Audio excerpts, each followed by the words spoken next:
We've been warning you this was coming for months now. The Federal Reserve today finally saying it is raising the interest rate for the first time in years. That rate has been near zero since 2008. Now, in today's historic decision, it's going up 0.25%.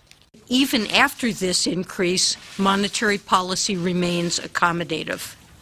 As I will explain, the process of normalizing interest rates is likely to proceed gradually. The Fed's action shows it believes the economy is finally strong enough to withstand higher borrowing rates. Federal leaders are projecting the benchmark rate will rise to about 1.4% by the end of next year. And with the Fed's taking action, the Now's McNamara gives you an updated look at what that rate hike will mean and when you may or may not be impacted. The average person won't see this at all. The average person may not see a huge change in their finances because of the interest rate hike. But then again, the average person probably didn't know that was even happening today. No, I did not. What type of interest rates? So now that we have your attention, you might be worried about housing. It would make sense to me that if housing interest rates were increased on mortgages, that would mean that it would take people longer to pay off the mortgages. If you already have a mortgage, you're most likely locked in. If you're looking to buy a house now, the hike may mean you have to buy something cheaper. Your payment per month is determined by your income.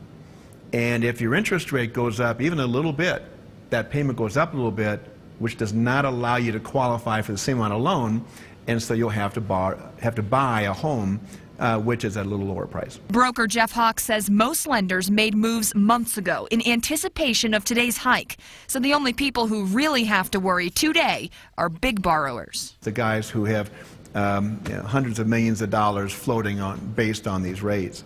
It doesn't affect any long-term 10, 20, 30-year loans. And for folks on a fixed income, Hawks says this could actually be a good thing. Now a lot of my friends who are retired are getting 1%. Which means that instead of, if you have $1 million and you thought you're going to be getting $60,000 or $70,000 a year off your CDs, now you're getting $10,000 to $15,000 a year.